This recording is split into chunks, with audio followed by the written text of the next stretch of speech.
Welcome to the final developer diary for F1 2010.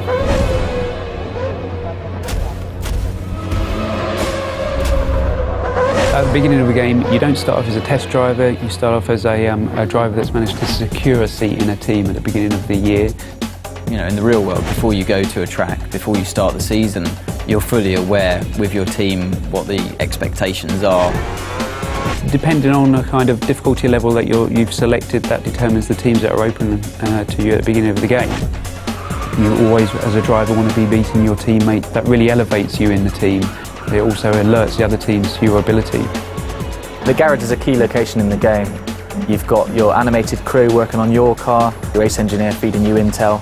You've actually been lucky enough to have real race engineers get into the motion capture suits and really just perform the tasks that they do day to day. And that really is a great sensation when you come in there and you see your whole team around you and you really feel a part of that atmosphere.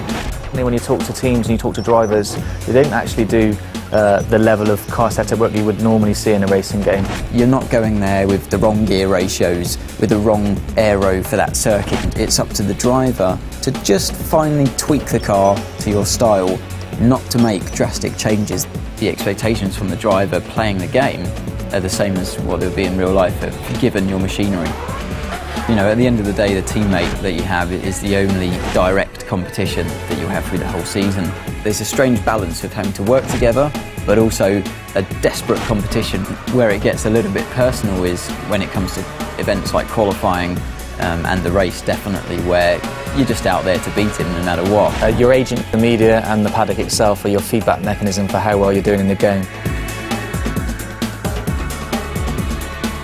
The paddock themselves vary location to location. We've got Knight Paddock in Singapore, Melbourne's built in a park, and you're going to see the key buildings. So the paddock's going to get busier, more press there, more pit girls hanging around, more rival drivers interested in you, the better you do on the track. We've got two different types of media in the game. You've got the impromptu media and you've got the press conference.